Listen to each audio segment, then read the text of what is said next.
오늘의 주요 뉴스입니다. 국내 첫 소형 군집위성이 오늘 오전 우주로 발사됐습니다. 이번에 발사된 군집위성 1호를 통해 성능 확인을 한 뒤 앞으로 위성 10기를 추가로 우주에 보내 한반도 주변을 거의 실시간으로 관측할 예정입니다. 전국 의대 교수 비대위가 총회를 열고 예정대로 내일부터 사직을 시작하고 진료도 축소하기로 했습니다. 서울대병원은 오는 30일, 서울 아산병원은 다음 달 3일부터 주 1회 휴진에 들어갑니다. 중국 남부에 대형 홍수를 일으킨 구름대가 우리나라를 향해 움직이고 있는 가운데 올여름 장마철 강수량이 많을 것으로 전망됐습니다. 세계기상기구는 지난해 아시아 곳곳에서 기록적 폭우가 쏟아졌다며 홍수 취약성이 여전히 높다고 지적했습니다. 이달 초 타이완에 강진이 발생한 이후 규모 6 이상의 강한 여진이 계속 이어지고 있습니다. 지난 20일 동안 1000번이 넘는 여진이 발생하면서 타이완에는 원자폭탄 42개의 폭발력과 맞먹는 에너지가 방출됐습니다.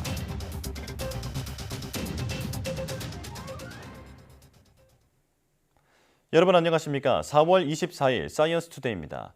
국내 첫 초소형 군집위성인 네온셋 1호가 우주로 발사됐습니다. 초소형 군집위성 1호는 우리 시각으로 오전 7시 32분 뉴질랜드 마히아 발사장에서 발사체 일렉트론에 실려 성공적으로 발사됐습니다. 당초 오전 7시 8분쯤 발사가 예정돼 있었으나 다른 우주 비행체의 충돌 가능성과 현장 점검, 날씨 확인 등으로 두 차례 발사가 지연됐습니다. 이번에 발사한 초소형 군집위성은 카이스트와 한국항공우주연구원, 세트랙아이가 공동 개발했으며 해상도 1m급의 지구 관측용 실용 위성으로 모두 11기의 군집 운영을 목표로 개발됐습니다. 이번에 발사된 1호는 군집 운영에 앞서 위성의 성능을 확인하기 위한 것으로 품질이 확인되면 앞으로 3년 동안 500km 상공에서 지구 관측을 수행하게 됩니다. 중국 남부의 이례적인 폭우로 대형 홍수를 일으킨 구름대가 서서히 우리나라를 향해 움직일 것으로 보입니다. 올여름 장마철 강수량이 많아질 것으로 예고된 가운데 세계기상기구도 아시아의 홍수 취약성이 여전히 높다고 밝혔습니다. 김민경 기자입니다. 중국 남부를 강타한 이례적인 홍수는 일본 남쪽까지 뻗어있는 얇고 긴 구름대가 원인이었습니다. 차고 건조한 대륙성 고기압과 따뜻하고 습한 해양성 고기압 사이에서 비구름이 만들어졌고 점차 강하게 발달한 비구름이 중국 남부에 폭우를 쏟아부으며 100년 만에 홍수가 될 수 있다는 전망까지 나왔습니다. 지난해 가뭄이었던 중국 남부를 강타한 이 구름대가 서서히 우리나라를 향해 움직이고 있습니다. 여름철이 다가오면서 북태평양 고기압이 세력을 키우면 장마전선으로 전국에 많은 비를 뿌릴 것으로 보입니다. 전문가들은 올여름 국내 장마가 예년과 같은 6월 하순에 시작되겠지만 강수량은 더 많아질 것으로 전망하고 있습니다. 기온이 1도 증가할수록 수증기량도 약 7%가량 증가합니다. 현재 전 지구적으로 기온이 가장 높은 상태인데 기온이 높아진 만큼 올여름 강수량도 기록적으로 많아질 것으로 예상됩니다. 세계기상기구 WMO도 지난해 아시아 지역의 기후 현황을 분석한 결과 아시아의 홍수 취약성이 여전히 높다고 발표했습니다. 지난해 아시아 근처인 북태평양 서부와 남중국해에서는 17개의 열대성 저기압이 발생해 우리나라를 포함한 중국, 일본, 필리핀 등에 기록적인 폭우를 쏟아부었다는 겁니다. 지난해 여름 인도와 파키스탄, 네팔에서는 홍수와 폭풍으로 600명 이상의 사망자가 발생하기도 했습니다. 지난해 아시아의 숨은 기상학적 위험 중 80% 이상이 홍수와 폭풍이었습니다. 특히 주요 사망 원인은 홍수로 아시아가 홍수에 대해 취약하다는 것을 의미합니다. 온난화의 영향으로 올여름 폭염이 우려되는 가운데 중국 남부의 홍수가 언제든 다른 아시아 국가에서도 재현될 가능성이 제기되면서 장마철을 앞둔 철저한 대비가 요구되고 있습니다. YTN 김민경입니다. 폭우 피해를 겪고 있는 중국 남부 광둥성에서 선박이 교각과 충돌해 4명이 실종됐습니다. 중국 관영 CCTV는 현지 시각으로 22일 밤 9시 20분쯤 철강 제품을 싣고 가던 5,000톤급 선박 한 척이 주장대교를 들이받고 침몰했다고 보도했습니다. 배에는 선원 11명이 타고 있었는데 7명은 구조됐지만 나머지 4명은 실종 상태입니다. 사고 현장 주변에는 300명이 넘는 구조 인력이 투입돼 수색 작업을 벌이고 있습니다. 현지 당국은 초기 조사 결과 폭우의 영향으로 수위가 높아지고 물살이 빨라져 사고로 이어진 것으로 추정했습니다. 앞서 지난 2월에도 컨테이너 선박이 광저우의 해상 교각과 충돌하면서 다리가 끊겨 2명이 숨지고 3명이 실종되기도 했습니다. 타이완의 지난 3일 강타한 강진에 이어 규모 6 이상의 여진이 또 발생했습니다. 지난 20일 동안 원자탄 42개의 폭발력과 맞먹는 에너지가 방출돼 주민들이 공포에 떨고 있습니다. 베이징 강정규 특파원입니다. 기울어진 건물을 지탱하기 위해 받쳐둔 철근이 흔들거리더니 흙먼지를 일으키며 무너져 내립니다. 지난 3일 타이완 섬을 뒤흔든 규모 7.2 강진 때 파손된 건물 2동이 여진과 함께 주저앉은 겁니다. 一个叫做富凯饭店，一个叫做统帅大楼。没想到就在这一刻的天摇地动的时候，瞬间的又再度的发生崩塌。 새벽 2시 반쯤 타이완 화롄 남쪽 해역에서 규모 6.0과 6.3의 지진이 6분 간격으로 발생했습니다. 철거를 앞둔 건물인데다 인적 드문 새벽 시간이라 인명피해는 없었습니다. 하지만 놀라서 뛰쳐나온 주민들은 밤새 집으로 돌아가지 못한 채 공포에 떨어야 했습니다. 앞서 전날 밤에도 규모 5.9의 지진을 비롯해 200차례 넘는 여진이 이어졌습니다. 해안도로 곳곳이 낙석으로 폐쇄됐고 시내엔 휴교령이 내려졌습니다. 지난 20일 동안 통틀어 1000번 넘는 여진에 원자탄 42개의 폭발력과 맞먹는 에너지가 방출됐습니다. 今年为止，总共释放了42颗原子弹的能量，那其中39颗的能量4月3号当天就已经释放完了。 중국 본토 광둥성 일대엔 지난 18일부터 이어진 폭우로 4명이 숨지고 11만 명이 대피했습니다. 실종자도 10명으로 집계됐는데 선박 한 척이 교각을 들이받고 침몰하면서 4명 더 추가됐습니다. 25일부터 또 큰 비가 예보돼 1억 2천만 명이 밀집한 중국 최대 제조업 기지에 비상이 걸렸습니다. 베이징에서 YTN 강정규입니다. 의대 증원에 반대하는 전국 의대 교수들이 예정대로 내일부터 사직하기로 했습니다.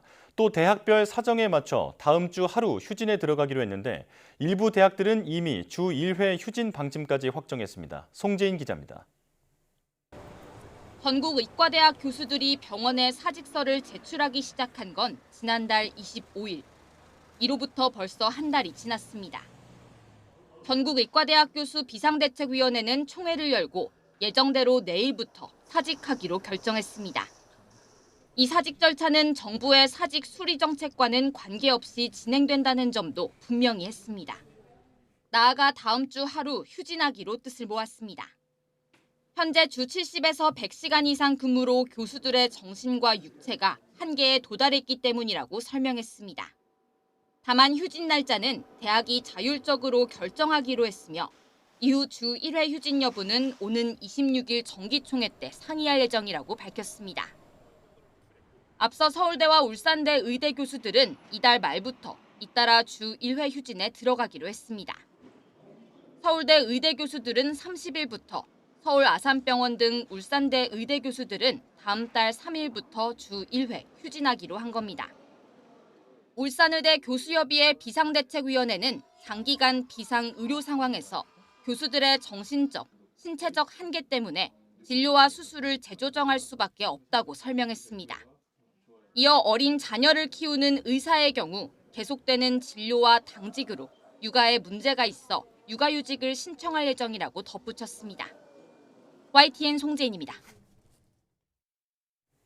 의대 증원에 대한 원점 재검토 요구를 고수하고 있는 의사단체를 향해 대통령실이 매우 유감스럽다는 입장을 밝혔습니다.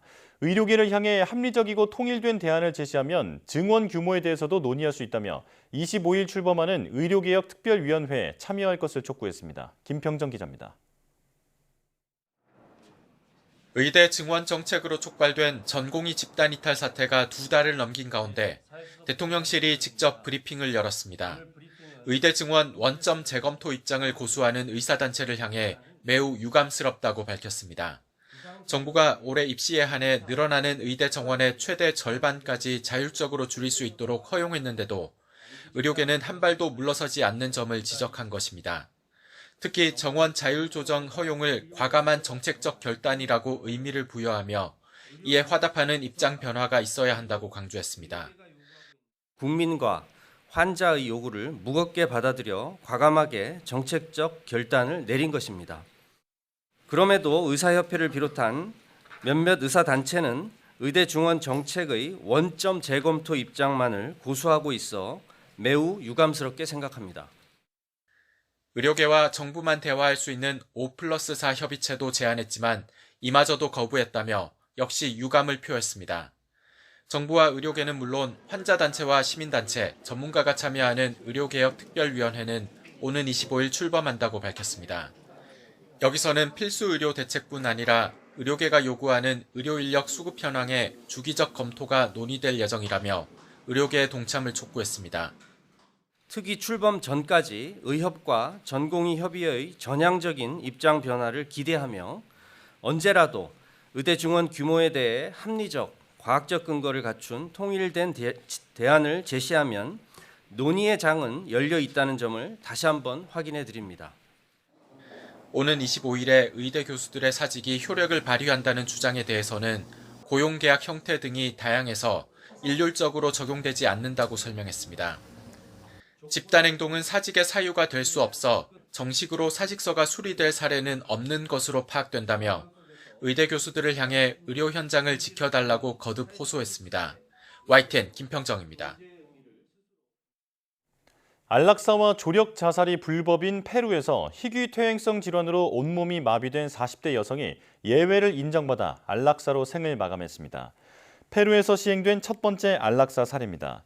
심리학자이자 다발성 근염 환자인 아나 에스트라다가 현지 시간으로 21일 47세를 일기로 세상을 떠났습니다. 에스트라다는 근육염증으로 근력이 저하되는 퇴행성 질환인 다발성 근염 환자로 12살 때부터 증상이 나타나 20살 무렵에는 스스로 걷지 못하고 휠체어에 의지해야 했습니다. 에스트라다는 2019년 안락사를 통해 원할 때 죽음을 선택할 수 있게 해달라고 소송을 내 당장 죽고 싶지는 않지만 언제 삶을 끝낼지 결정할 수 있는 자유를 갖고 싶다고 호소했습니다. 2022년 페루 대법원은 그녀의 결정을 보건당국이 존중해야 한다고 판결했습니다.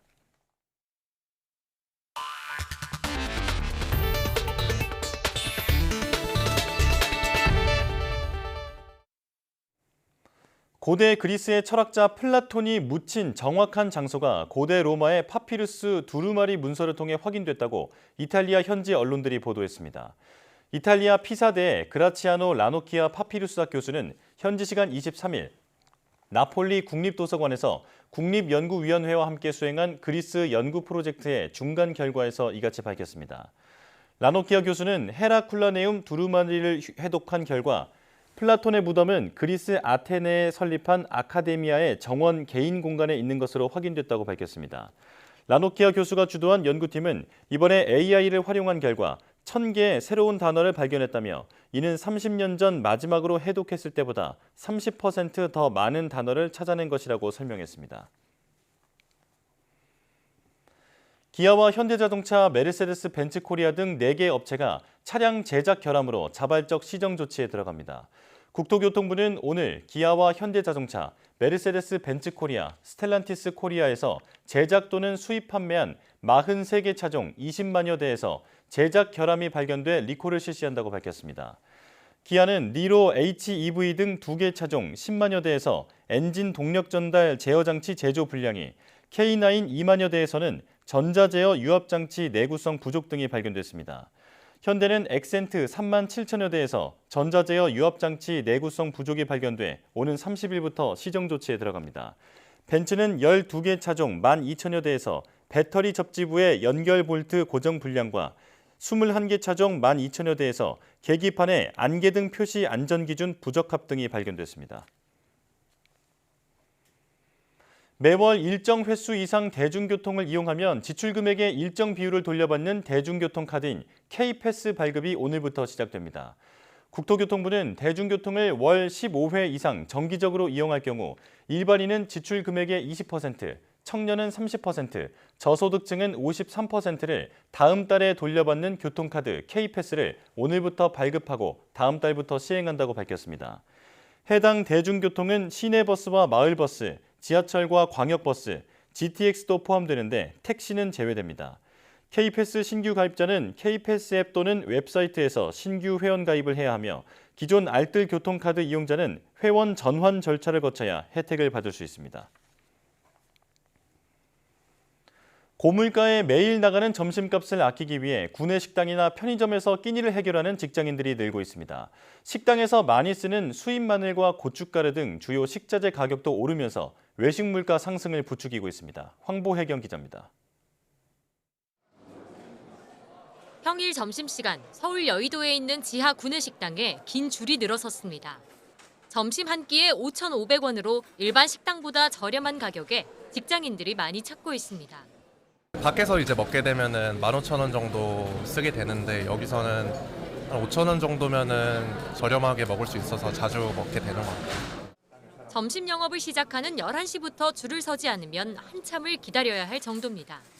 일반적으로 내려오는 시간에 내려오면 많이 줄이 길어서 조금 일찍 내려옵니다. 네, 그래도 길 때가 많아요. 실제로 직장인 대상 설문조사 결과 직장인이 한 달에 쓰는 돈 중 식비가 차지하는 비중은 23%에 달했습니다. 또 10명 중 7명은 조금이라도 식비를 줄이기 위해 구내식당을 이용하거나 편의점 간편식을 먹는 것으로 나타났습니다. 여의도 물가가 비싸서 한 15,000원 이렇게 깨지니까 편의점에서 간단하게 그냥 해결하는 경우가 좀 많습니다. 외식 물가는 전체 평균을 넘기며 가파르게 오르고 있습니다. 지난달 외식 물가 상승률은 3.4%로 전체 소비자 물가 상승률보다 높았습니다. 여기에 식당에서 많이 쓰는 주요 식자재 가격마저 줄줄이 오르면서 외식비 부담은 갈수록 커질 전망입니다. 지난달 냉동마늘 수입 가격은 1kg에 2,200원으로 지난해 같은 달보다 53% 올랐고 같은 기간 수입 고춧가루 가격도 18,000원으로 50% 넘게 뛰었습니다. 주요 수입국인 중국의 재고량이 줄어든 것이 가격 상승의 배경으로 지목됩니다. 이에 따라 정부는 마늘과 고춧가루 납품 단가를 지원하고 수입 비축 물량을 풀어 공급을 안정화하기로 했습니다. 점심때마다 찾아오는 밥값 걱정에 직장인들의 점심 한 끼 행복은 옛말이 되고 있습니다. YTN 황보혜경입니다. 오는 2027년쯤부터 유럽연합 EU 전역에서 강제 노동을 통해 만들어진 수입품의 역내 판매가 전면 금지됩니다. 유럽의회는 현지 시간 23일 프랑스 스트라스부르에서 열린 본회의에서 강제노동 제품 판매 금지 규정이 찬성 555표, 반대 6표, 기권 45표로 가결됐다고 밝혔습니다. 이에 따라 27개국을 대표하는 이사회가 승인하면 관보 게재를 거쳐 발효되고 회원국은 발효 시점을 기준으로 3년 안에 규정을 시행해야 합니다. 규정에 따르면 생산 공정 과정에서 강제노동이 관여된 제품은 역내 수출입이 전면 금지되고 EU 내 온라인 시장에서 판매도 금지됩니다.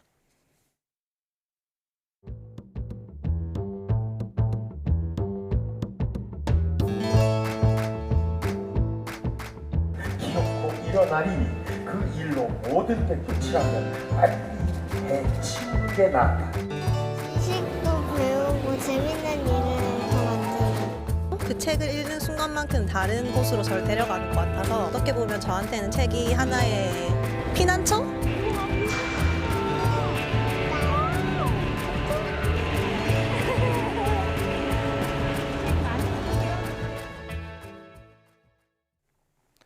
세계 책의 날을 맞아 서울 광화문을 비롯한 전국에서 낭독회와 작가와의 만남 등 다양한 행사들이 열렸습니다. 하지만 우리나라 성인 60% 정도는 1년에 책을 한 권도 읽지 않는 것으로 조사돼 독서율 하락은 심각한 문제로 꼽힙니다. 박순표 기자입니다. 유인촌 장관이 오랜만에 배우로 돌아왔습니다. 꾸준히 연극 무대에 참여했던 황정민 배우와 호흡을 맞춰 셰익스피어의 맥베스를 멋지게 읽어내려갑니다. 그 일로 모든 게 끝이 나면 빨리 해치우는 게 낫다. 묻지 마라 덩컨이. 이건 그대를 지옥으로 소환하는. 점심시간 잠시 나왔다가 뜻밖의 책 선물을 받은 직장인의 얼굴에는 웃음이 떠나지 않고 새로운 분야에 대한 배움을 다짐하는 분도 있습니다. 책이요? 좀 관심이 있어서 한번 좀 읽어보고 공부 좀 해보려고요. 국무회의 자석 위에도 책이 놓였고 전국의 도서관은 작가와 독자가 직접 만나는 자리를 마련했습니다. 이처럼 세계 책의 날을 맞아 광화문과 전국의 공공도서관을 중심으로 다양한 행사가 열리는 이유가 있습니다. 바로 독서율 하락입니다. 실제 지난해 우리나라 성인 남성 10명 가운데 6명꼴로 책을 한 권도 읽지 않는 것으로 조사됐습니다. 종이책을 기준으로 10년 만에 독서율이 반토막이 난 겁니다. 소득이 낮을수록 책을 읽지 않아 문화격차 해소를 위한 대책도 시급합니다. 정말 우수도서를 많이 만들어야 되거든요. 그동안에 대개 이제 뭐 한 900종 정도의 우수도서에 지원을 해왔었는데 저는 이제 정말 우수도서가 한 9,000종쯤 된다 그러면 다 지원할 생각이에요. 정부는 내년도 예산에서 출판 지원과 도서관 인프라 확충, 소모임 지원 등 독서 저변 확대를 위한 각종 예산을 가장 먼저 복원하기로 했습니다. YTN 박순표입니다. 고 이건희 삼성 회장의 컬렉션이 제주를 찾았습니다. 박수근, 이중섭 등 한국 근현대 미술을 대표하는 거장의 작품들이 전시됐는데요. 쉽게 볼 수 없는 작품들인 만큼 관람객들에게 좋은 감상의 기회가 될 것으로 기대됩니다. 보도에 고재형 기자입니다. 농촌의 소박한 일상을 그린 박수근의 절구지라는 여인입니다. 거친 질감으로 토속적이면서도 한국적인 정서를 잘 표현했습니다. 이중섭이 제주에서 가족과 행복하게 지낼 때 그려 밝고 온화한 느낌을 내는 섭섬이 보이는 풍경입니다. 고 이건희 삼성 회장이 국립현대미술관에 기증한 이른바 이건희 컬렉션 지역 순회전이 제주에서도 막을 올렸습니다. 이건희 컬렉션 쉬운 점 등 한국 근현대 미술을 대표하는 작가 40명의 작품 80여 점이 공개됐습니다. 쉽게 접할 수 없었던 작품들인 만큼 관람객들의 반응은 뜨겁습니다. 평상시 못 봤던 작가님들 그림을 볼 수 있었고 평상시에 제가 교과서에서 봤던 것들 그림을 볼 수 있어서 너무 유익한 시간이었던 것 같습니다. 이번 전시는 한국 근현대 역사와 시대 속 다양한 감정을 담은 작품들을 통해 시대를 초월해 작가와 관람객이 만날 수 있도록 구성됐습니다. 시대들을 살아가면서 작가들이 이제 인식하는 시대 단면들을 본인들의 이제 기법과 색채로서 이제 그려냈다는 것들의 의미를 두고 있고요. 이번 이건희 컬렉션 한국 근현대 미술 특별전은 오는 7월 21일까지 이어집니다. YTN 고재영입니다.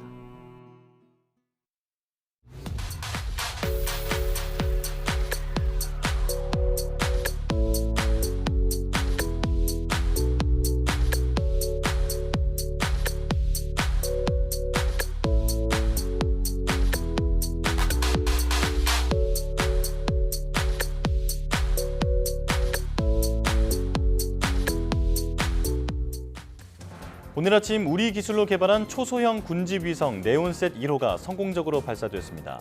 앞으로 10기를 더 쏘아 올려 총 11기의 위성이 대형을 이뤄 한반도와 주변 해역을 정밀하게 관측할 계획인데요. 재해 재난 대응을 돕고 국가 안보에 기여하는 대한민국의 새로운 눈이 되어주길 기대합니다. 뉴스 마칩니다. 고맙습니다.